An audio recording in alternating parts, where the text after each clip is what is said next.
in all of the all the other conferences. We were here last year, but to see the new schools that are going to classical, new people, they're just discovering this approach to education. It's very, very exciting. So it's really good that you're here, and I appreciate that very much.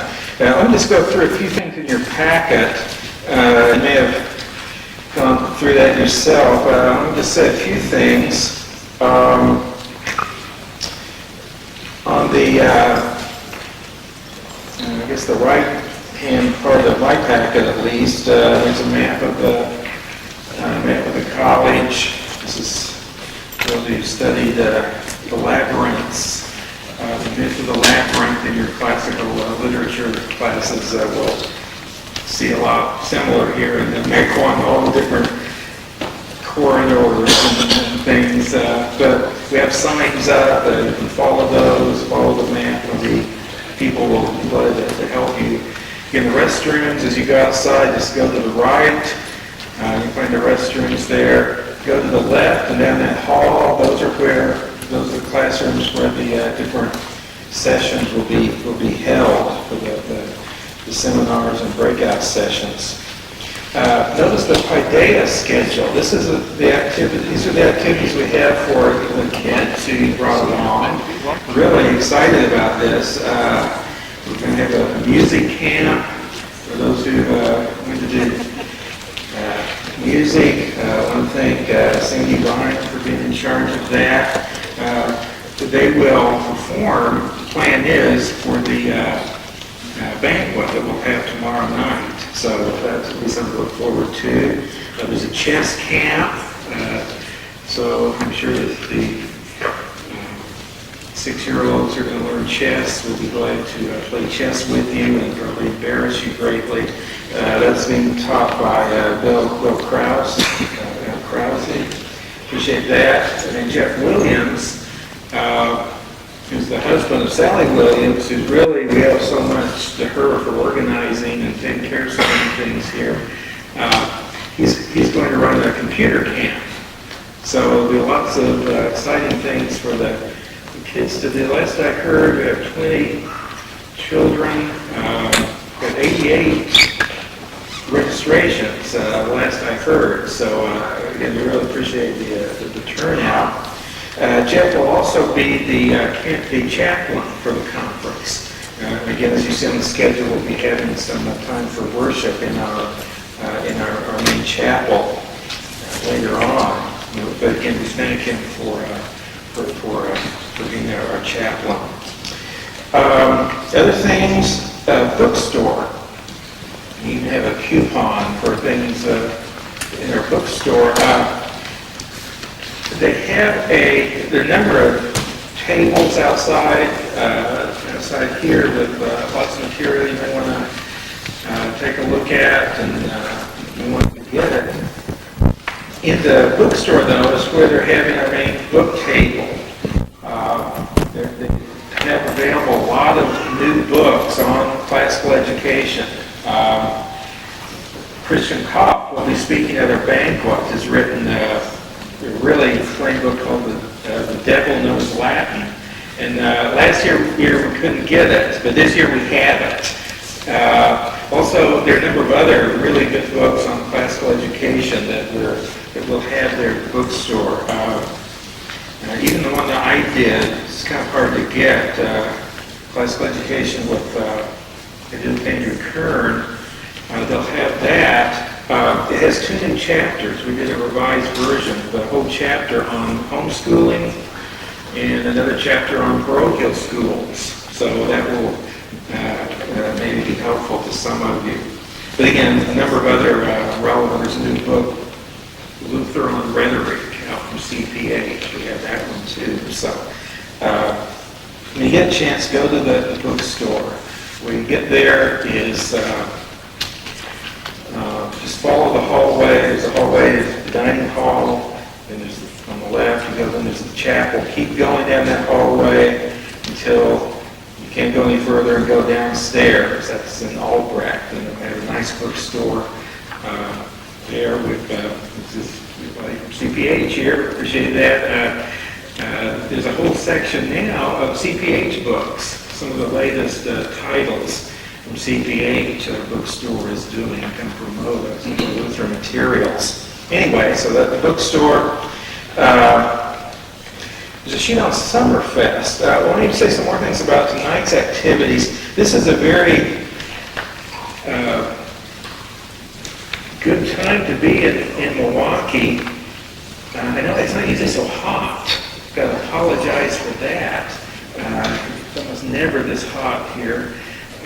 Although I see those of you from Texas are still wearing sweaters. That's understandable, but it's pretty hot for us Northerners here. Anyway, Summerfest is the nation's biggest music festival, and it's going on June 27th to July 7th. And it's a huge spectacle. It's a huge event. If you don't like crowds, you may want to skip it. But and the music they have a wide range, not classical music as such. The closest thing I saw that we might be interested in is a group called the Chain Smoking Altar Boys. For us aging baby boomers, you'll find groups like Three Dog Night that you wonder, are they still alive? So that kind of thing. If you have teenagers, they will love it. If you like that sort of thing, it's really a lot of fun. They have other things. They have things for kids, magic shows and rides and things like that. Anyway, it's up to you if you want to go to Summerfest this evening. Normal admission of $1 for adults. Today, you can go for $5. Summerfest pen. So if you want to get a this is a one day where you can attend free if you have a Summerfest pen, which you have to buy at a local merchant for $5. So a pretty good deal. There's a Jewel Osco. Just go on Port Washington Road, keep going past the movie theater to that big shopping area, pavilion, and there's a big Jewel Osco, big grocery store in that pavilion, and you can get your Summerfest pen if you want to do that. So if you don't, again, do what you like here. We will be showing a movie and maybe a special. It's a consider a Lutheran movie, a really classical movie, but Bet's Feast. Danish film. That's how many of you have seen that? Yeah, I just want to see it over and over, and so that will be available. We have some other things tomorrow night. But anyway, that's your rooms. Those of you are staying on campus earlier, but we just had another conference that just left, a big nursing conference, and they're cleaning up your rooms. So we have time for that at 5:30. So. To begin with, I'd like to introduce a very special guest. Again, so many of our Lutheran schools is looking for good curriculum and really seeing what a classical education and the classical curriculum can do or get involved with this. And I think sometimes we get kind of out of sync with our parochial schools as a whole in our church, and I think there's a lot of misunderstanding and a lot of questions that among other schools that aren't classical, and they don't know what we're all about. And anyway, I'm so happy today to have William Ministries for Lutheran Church Missouri Synod, head of all of our that looks over all of our parochial schools. I'm so happy that he is here and that he's interested in what we're doing and that he's supportive of that. So just to begin, I'd like to introduce Bill Cochran and ask him to say a few words to us.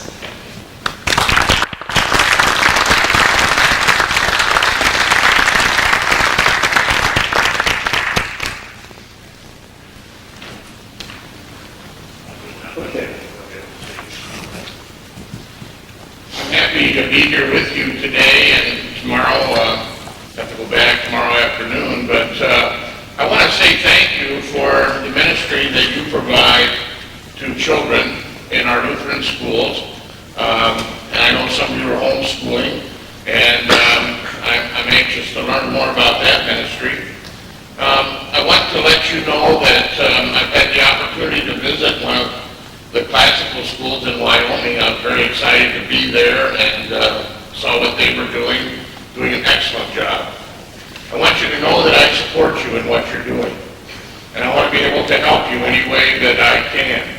And so if you ever need to talk with me, or you can email me at Synod, just type my name in, bill.cochran@lcms.org, or give us a call, and we'll be glad to do what we can.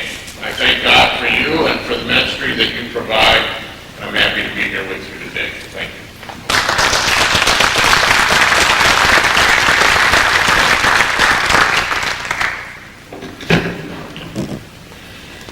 So thanks.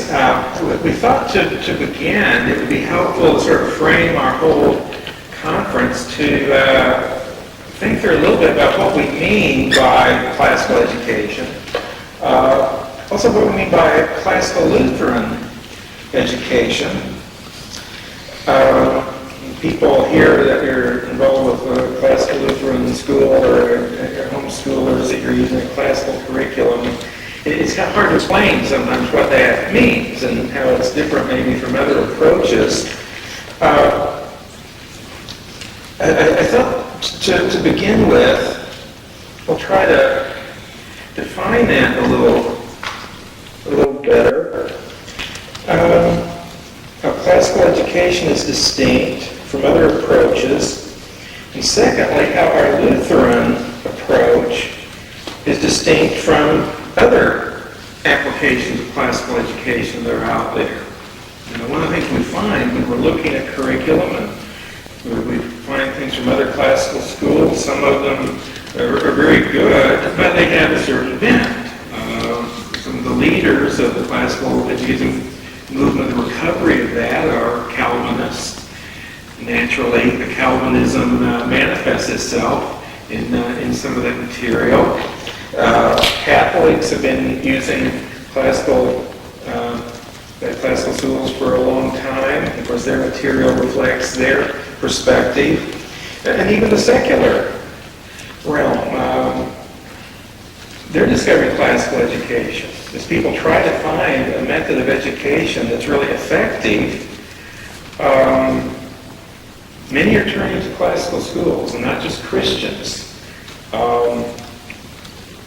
So one of the things we're about here in this conference, and I think in the organization that we want to put together, as we find ways that we can help each other and work together, is what are some distinctly Lutheran ways of putting forth a classical education. And in fact, classical education has always been what Lutherans have turned to. Going back as far as you care to. There's a quotation from Walther, talking about the very first school that was founded, and you just see how classical that is, all the way back through Luther and Melanchthon. You're going to be hearing a lot from some of the other presenters, too, about the heritage, about the Lutheran educational heritage, and how it's employed elements of classical education really throughout. Why is that? What is the connection? I want to try to think through those kinds of questions.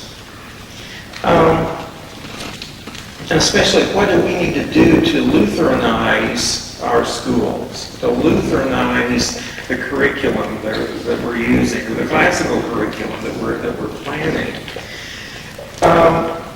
So let me first talk about classical education and just quickly sketch out the main elements of it.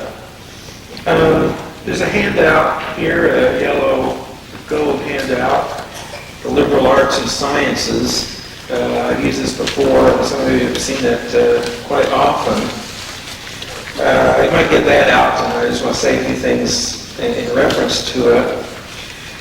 Basically, classical education is what is often used, and maybe a more common word, is a liberal arts education. Okay, maybe that's a better name for what we're doing. When people hear classical, they think of other things. But essentially, the classical tradition is based around what's called the liberal arts. Colleges have liberal arts colleges, although I think a lot of colleges have forgotten what a liberal arts education involves. Part of the movement that we're seeing now is applying classical liberal arts tenets to teaching, grade school, teaching very young children, like high school. And the big pioneer in doing that was Melanchthon.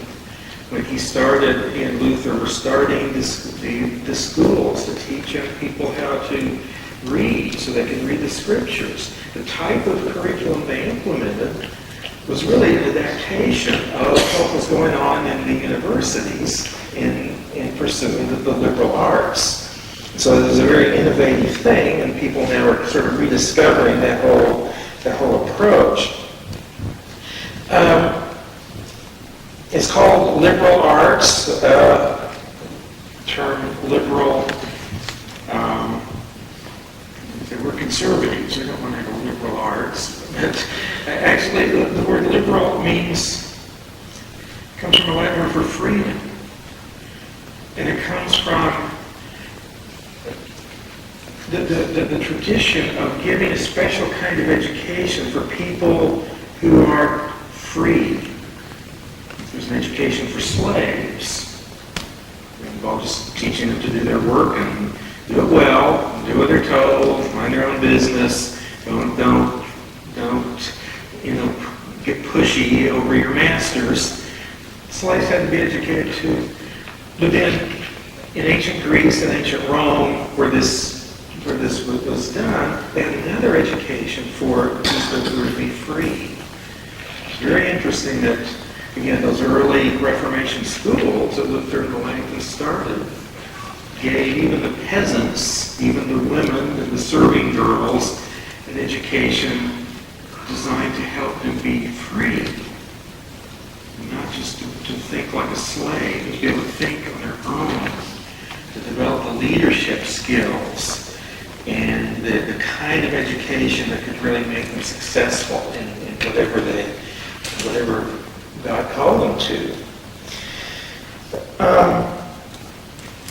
Now, this education, going through the Middle Ages, with roots in Rome and Greece, was built around these 7 liberal arts.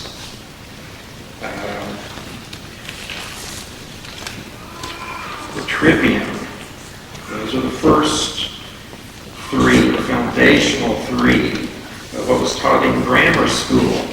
The lower levels, they call it grammar school because this is where they studied the art of grammar.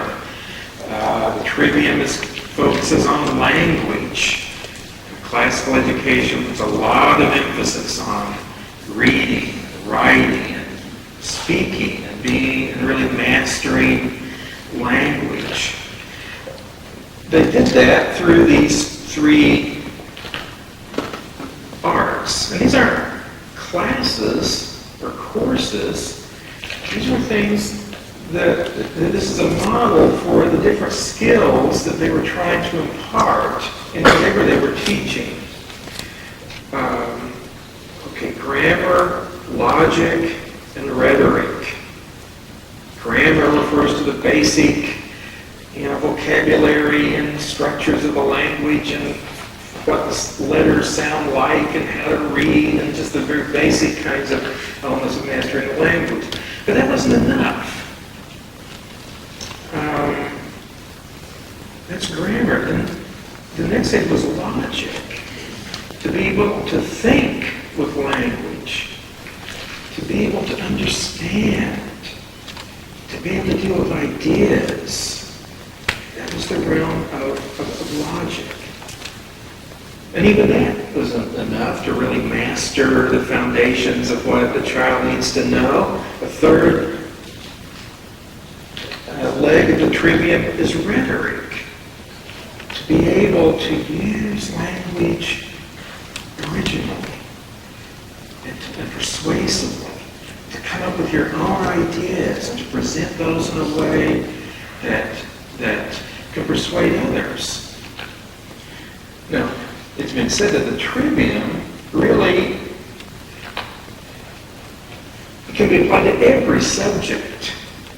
Every subject has its grammar, certain knowledge that you need to know. If you're studying history, there's certain things about history, the facts and the things, the dates and people of history. If you're studying math, there's certain math rules and things that you learn, just the basics in every discipline.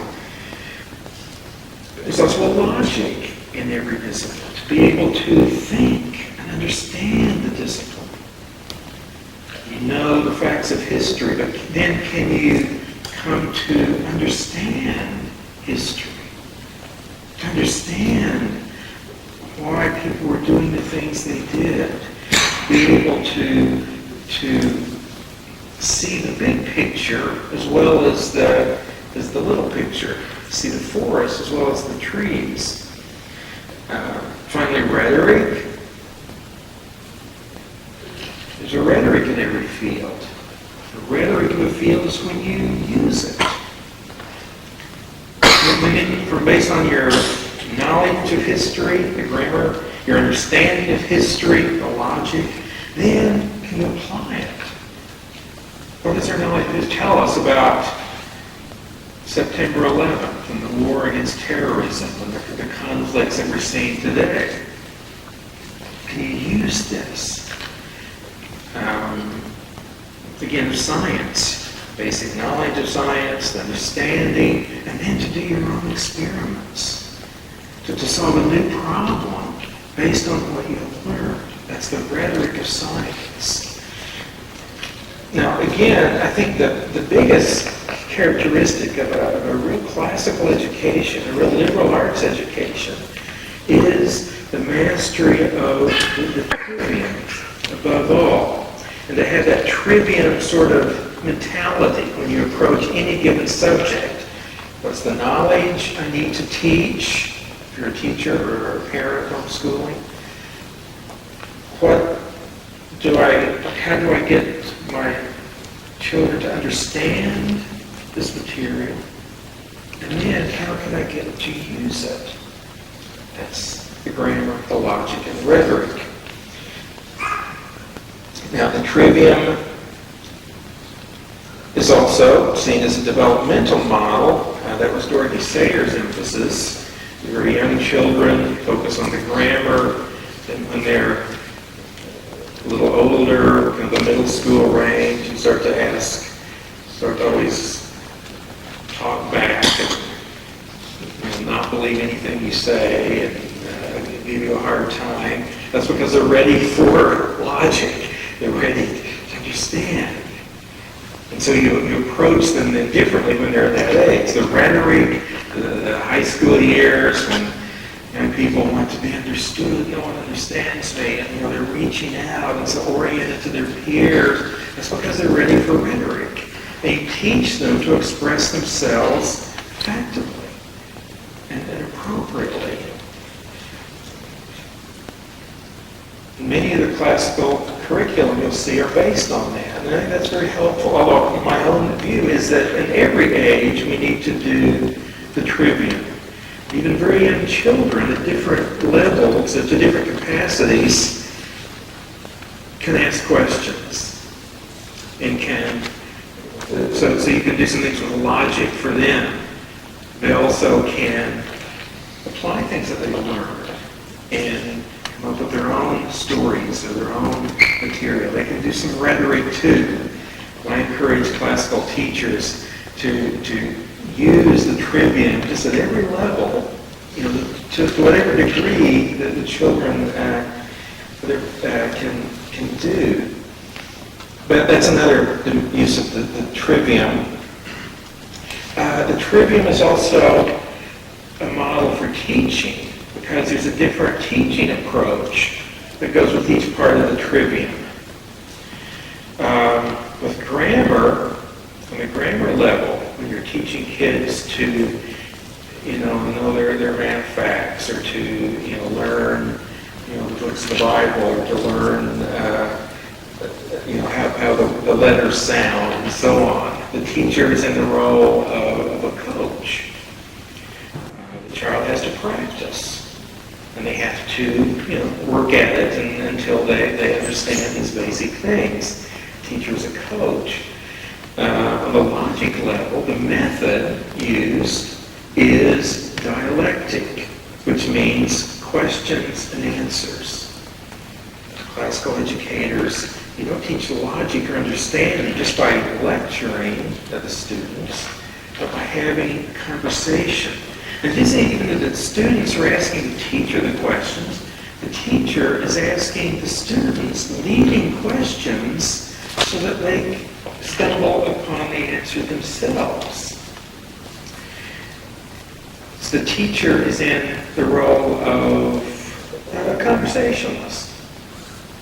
In other words, when you're homeschooling, or when you're with your own children and they watch the TV show, to talk to them about it. To talk to them in a way that you're leading them into understanding. That's how logic was taught classically. It is taught. On the rhetoric level, the teacher is an audience. Okay, on the rhetoric level, a student may have studied something on the grammar level and learned it and understand it, and then is writing an essay about it. Where that student is wrestling with these questions and doing something, and then he learns to write effectively about it. Teacher's job is to be a reader. Okay, how do I understand this? This isn't clear. What are we talking about here? That kind of feedback is what the student needs to become better at expression. Or listening to a speech.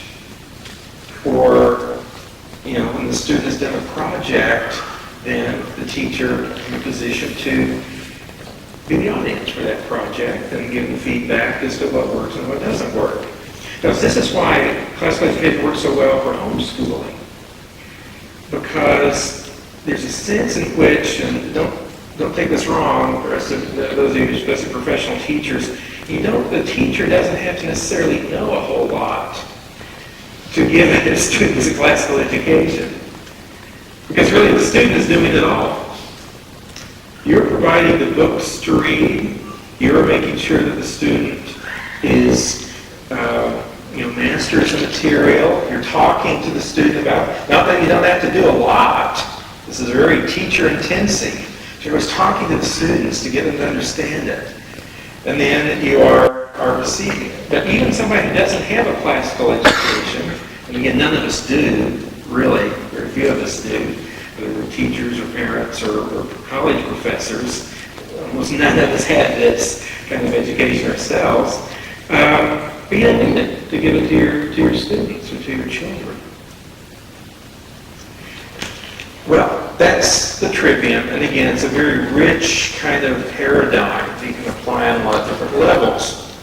The other liberal arts, the quadrivium, you have music, astronomy, mathematics, geometry. And again, all of these are dimensions of the human mind, different ways of knowing. Music was taught not just to teach music, but aesthetics, to recognize beauty, to appreciate beauty. Classical thinkers talked about the true, the good, and the beautiful. Those are the absolutes. Much of classical education is coming back to issues like truth, goodness, beauty. It's another quality. Watch for those three things in any kind of classical curriculum that you're using or any classical school that you're involved in. Astronomy is kind of odd. Why that? Not chemistry or something. Well, that was the science, the empirical science. In other words, based on observation, to be able to observe closely. The foundation for all the other sciences. They would also apply mathematics then to their observations, so they could predict eclipses and navigate and things like that. Again, I'm not saying that you have to teach astronomy, but science and the empirical way of knowing should be something that is part of any kind of liberal arts education. Okay, mathematics, of course, numbers, geometry, spatial relations. We think geometry is part of math, but it was seen as a separate art because it deals with things in space, drawing, design, even we would call architecture, engineering. These are seen as different applications of geometry. So part of the point of the 7 liberal arts is it's a comprehensive education. We're in an age where everything is so specialized, where somebody knows one thing. You know, I'm a business major in college, and that's all, something about all they know. They know that really well, but they don't know much about anything else. The liberal arts education tries to balance that. Another thing you hear students say, well, I'm not good at math, so I'm not going to take it. Well, the classical way of thinking about it is if you're not good at math, then you need it. And you need to work more on it and take more math until you develop that part of your mind. So again, it's comprehensive. Now, these are just the arts. These are the processes that a classically educated person should be able to do with their minds. Grammar, logic, rhetoric, music, astronomy, mathematics, geometry. But classical education also involves an attention to content. It's not just arts. It's not just processes. Those are there, to be sure. But the content. And the content is in the paradigm of the classical educators falls into the categories of these 3 sciences. Science, again, is just the Latin word for knowledge. So there are 3 kinds of knowledge. Natural science, that would be knowledge of the external world, the knowledge of nature, which would include chemistry, biology, physics. Also, they would tend to classify philosophy into that. Thinking about the nature of being. That is knowledge about external world. The second science is moral science. And that's basically the knowledge of human beings, human relationships. History was seen as a moral science, which also tells you how they looked at history. They studied history, not just as a social science, right, but to draw from that moral truths, both good examples and bad examples. But it's all part of that same heritage. Also things like law, government, we would say, political science, social science, even the humanities in general were seen as moral sciences. And then finally, theological science, the knowledge of God, knowledge of God's revelation, study of Scripture, study of theology. You've heard the expression that theology used to be the queen of the sciences, right? Okay, that's where it comes from. And in a classical Christian educational heritage, theology was the queen, not because it determined, all of these others in a narrow way, but because knowledge of God holds everything else together. It's God who created the universe. So natural science speaks to the study of what God has done. Moral science, we see the issues of sin and God's grace and God's working even in human affairs. Again, the trivium and grammar logic. God designed the human mind. And so he designed and gave us all of these powers of our mind that a good education cultivates. So theology was the lynchstone. And again, the Greeks and the Romans developed a lot of the arts, but really it was the Christians who put it all together. And we said, well, this is a pagan way of education. Well, it isn't. And I'm going to address some of that in a minute. The centrality of theological science as the queen really is a good example of how it was the Christian educators who put all this together and made it coherent in a deep way. Now, there are other characteristics of classical education, an emphasis on languages, the study of excellence. That when you're studying something, it should be something really good. That you can read, not just any, trashy thing that's, maybe fun to read, but it isn't very good. Or playing just, dull music in the background. Play good music. To expose you to good works of art. And that's another characteristic. These are primary texts. Instead of reading just textbooks, to read works by the people who were actually doing what you're studying in the primary text. Appropriation of the past. The idea, one meaning of the word classic is something that stood the test of time.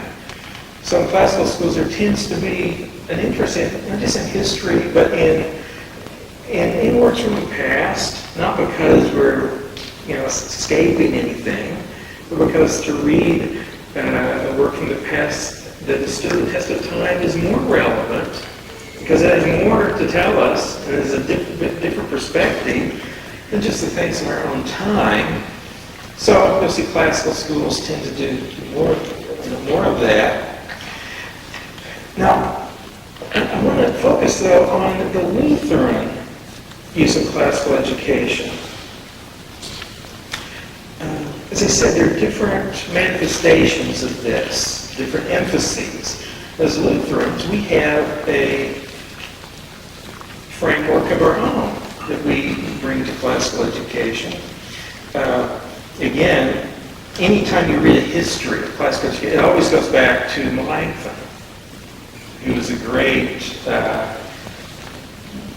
master of the liberal arts.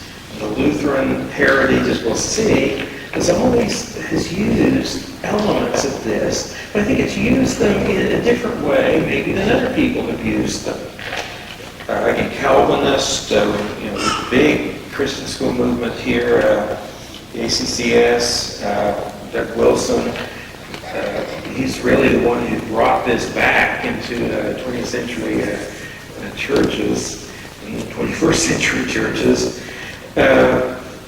But again, he's doing it through his theological lens. Catholics, humanists have used classical education. So what are some Lutheran distinctives? Now, in your packet, there's another article called Characteristically Lutheran Leanings by Mark Edwards. And, I encourage you to read this. It goes into some more depth in what I'm saying. And again, we wouldn't necessarily agree with all of them theologically, although I don't know that there are any issues in this article. And he's speaking in terms of Lutheran colleges, but I think what he has to say really speaks a lot to the Lutheran parochial schools and our approach to any kind of education and how classical education fits in with our Lutheran understanding. One important Lutheran idea that needs to shape our education is this doctrine of the two kingdoms. The idea that God reigns in the spiritual kingdom of his church, which he reaches through his word, sacrament, calling people into everlasting life through the gospel.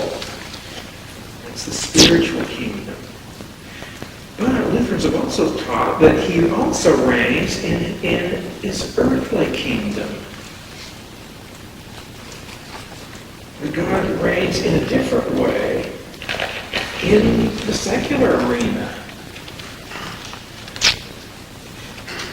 The world, the universe is his creation. He made it, he continues to sustain it, and he continues to be active in it. His law is universal. Speak of the first use of the law to restrain evil. The Bible talks about how even Gentiles have the law of God written on their hearts, on their conscience. And so God's moral law is not just for Christians. It's for everybody, for every culture, every civilization, every nation. He also works through human vocations. God works through farmers to give us our daily bread. Even the non-Christian farmers he uses to get daily bread to his people and even to those who reject him. He works through earthly authorities and through all of the other vocations. God is hidden, Luther said, in his vocations. And that's one way that he's working and present in his earthly kingdom. Now, this means that Lutherans cannot be separatists. Okay, a lot of Christians are. A lot of Christians say the secular world is totally evil. It's totally sinful. We can't have anything to do with the secular world. Only if it's Christian. Only if it's something that we Christianize, where we're separate from it, and that's all that we'll accept. Lutherans can't think that way. Or you're not Lutheran. That's the view of the early Anabaptist. You see that in the Amish, the Mennonite. We also see it in modern fundamentalism. We won't have anything. The world is sinful, so we just have to be unto ourselves. For Lutherans, the secular realm is the nation, the culture, technology, the arts. These, to use maybe an unconstitutional phrase, these are under God. Our nation really is under God. It's under the triune God.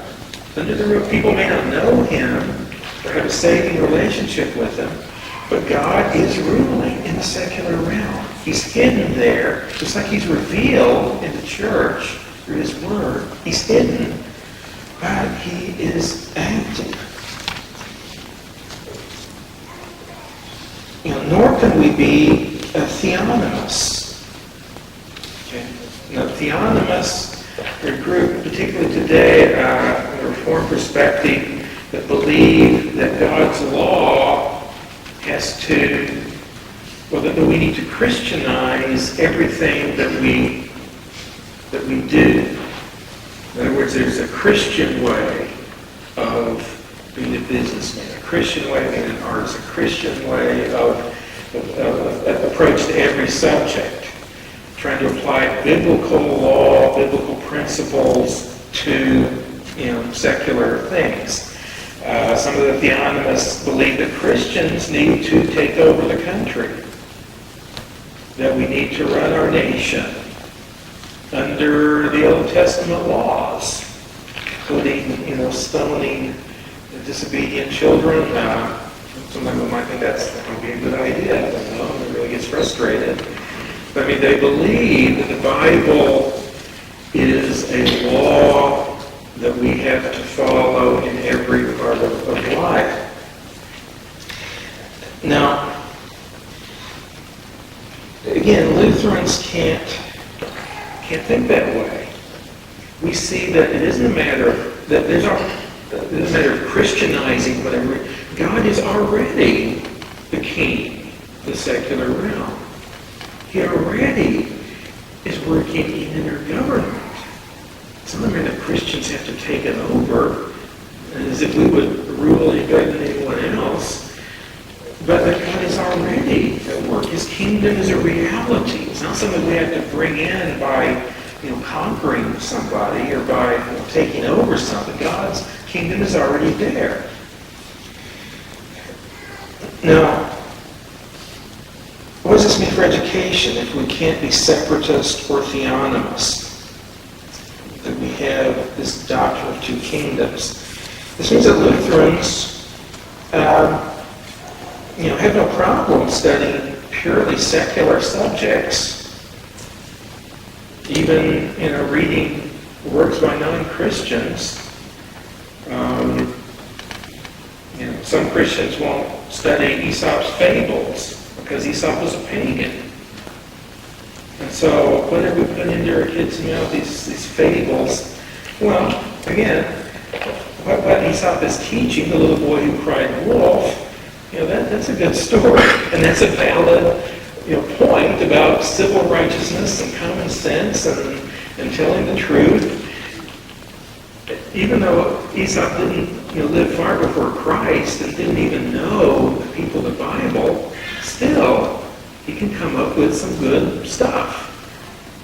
And we're completely free to appropriate that. Again, one criticism of classical education by some Christians is that it's pagan. Well, that goes back to the Greeks and Romans, and they're not Christians. First of all, it's not, as I explained. This is basically a Christian invention, although it does have its roots in the Greeks and the Romans. But if the pagan Greeks and the Romans wrote some good books, we can read them. Since whatever is good in them testifies to God's reign. What's bad in them, we don't want that. We don't read Aesop for his religion. But again, the two-kingdom approach is very, shocking to some Christians because of the freedom there that sees value in the whole spectrum of God's creation. It's already his. Now, the doctrine of two kingdoms, though, does not mean that everything goes. Okay, now this is how some Lutheran educators have taken it, especially in colleges, and even in some of our schools. Okay, a lot of Lutherans in the 20th century have said, well, we believe in the doctrine of two kingdoms, so whatever is taught in the secular realm, then we'll go for that. We'll follow the same methods of the public schools. We'll follow the same curriculum. We'll study the same things. That's the kingdom of the left. Then we'll teach our religion classes, and then we'll teach their theology. That's the kingdom of the right. And so the secular, whatever goes in secular, that was seen in terms of the kingdom of the left. Well, at one time that may have worked. And I think that for a lot of us, we look back at our education, that was basically how it was done. And, many of us got a good education, and it didn't, there are a lot of things in the secular that couldn't work. But the problem is that some different things have entered into contemporary thought and contemporary educational theories. Remember, the kingdom of left is grounded in God's creation. It's ruled by his law. It's comprehensible by reason. And it affirms social orders, earthly authorities, especially the family. Okay, every family, even if they're non-Christian, still that is a family instituted by God and with some divine authorities going on as people are raising their children. So God's creation, his law, reason, social orders, that's part of what we believe when we affirm God's rule, even in the secular arena. But what about ideologies that deny God's creation? What about ideologies that teach that human beings construct their own truths? Of course, if we construct our own truths, who is the creator? We are. Now, that is just taken for granted in contemporary postmodern thought. denies God's creation and puts the individual as the creator. But ideologies that teach that there is no transcendent moral law, but the human beings are their own lawgivers. Well, we all choose what's right for us. It may not be right for you, but it's right for me. Okay. And again, that's the climate we're in. Moral relativism, moral constructivism, the idea that morality is not a transcendent law that's over and above human culture. It's something that we make for ourselves. But ideologies that reject any kind of objective reason in favor of just pure human subjectivity. Or ideologies that rebelled against all authority. Ideologies that undermine the family. Well, secular philosophies like this, which dominate contemporary thought and culture today, you need to understand that. Those are going to have to be opposed by anyone who believes in two-kingdom theology.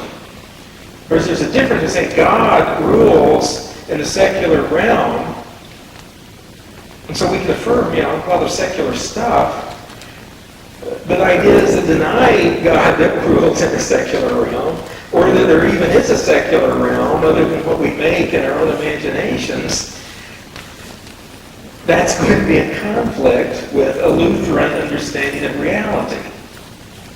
Right?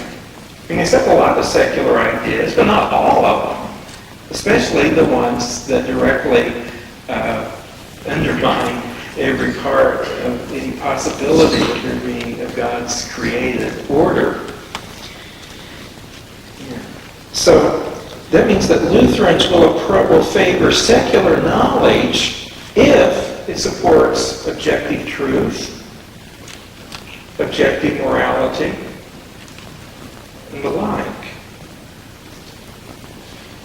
And again, those ways of thinking, those postmodern ways that say that truth is something we create for ourselves, these shape contemporary educational theories.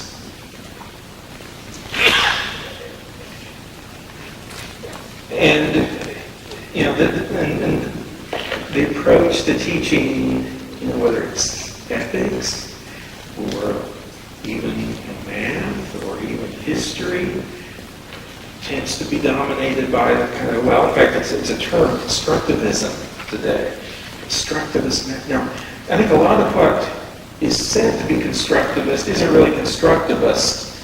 When they say, I think a lot of constructivism just helps students to discover things for themselves.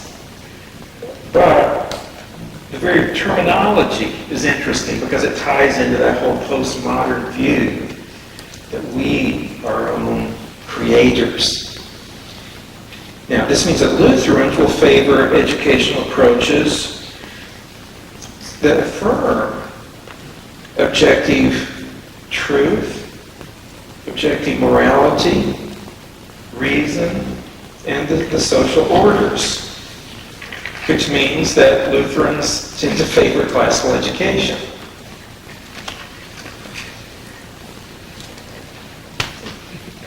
Now, is that clock right? I looked at my watch and it stopped. What time is it? Okay, that's correct. Okay, good. Thanks.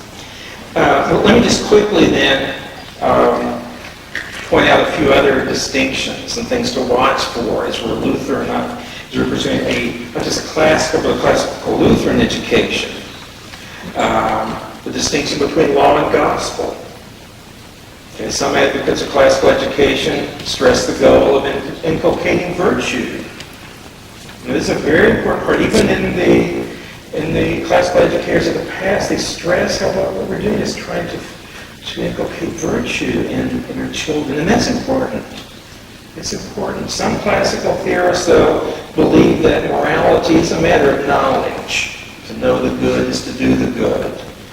The Lutherans realize that sin goes a lot deeper than that. sin can't be cured by mere education. Now, we do believe in virtue. And classical education teaches, again, the first use of the law, as well as useful civil virtues, self-discipline, self-control, good manners, hard work, good examples. We're not against that at all. And education can help give that to children. But we especially believe that the law shows our need for the gospel. Lutheran education can't be moralistic or legalistic. A lot of the Christian classical education material we find is. It's very moralistic and legalistic. Along with teaching in the kingdom of the left, Lutheran education also teaches the kingdom of the right. In other words, it teaches the gospel and the theology that's revealed in God's Word.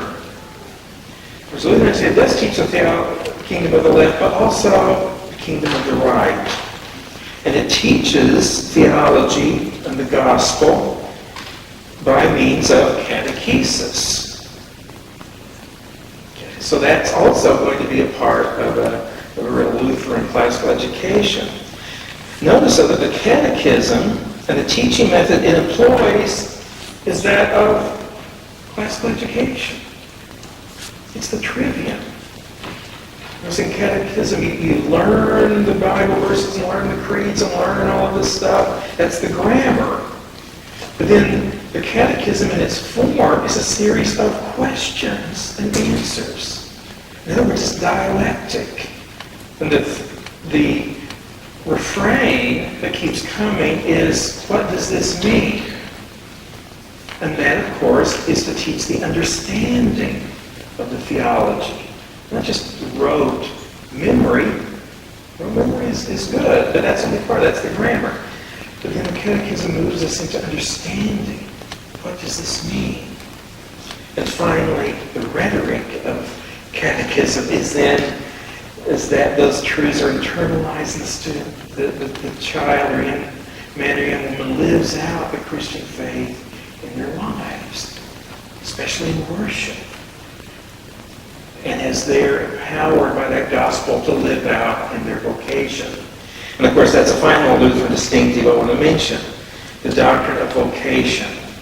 Some version of classical education, such as Cardinal Newman's great work out of the university, distinguishes between vocational training and liberal arts education. So some knowledge is just useful. It's good because it leads to another end. Learning how to do your job, that's one kind of education. But it's not as good as a liberal education, which pursues knowledge as an end in itself. Well, okay, we can agree with that to a point, but Christians see that vocation is not just the end of education, but it's the end of it's the purpose of the Christian life. And as we're equipped to live out our lives in whatever our talents, whatever our opportunities are, that's where the Christian life is lived. The gospel equips us and motivates us to live in service to our neighbors, in love and service to our neighbors. So I think vocation needs to be part of a Lutheran understanding of classical education, because in a way, our vocation is an end in itself, because it's given to us by God. So again, there's no wonder that Lutheran educators have always cultivated this classical approach, but they've done that in a particularly Lutheran way. And I think that as we pursue that, we can give our students a wonderful education and at the same time ground them deeply in God's Word. So, thank you.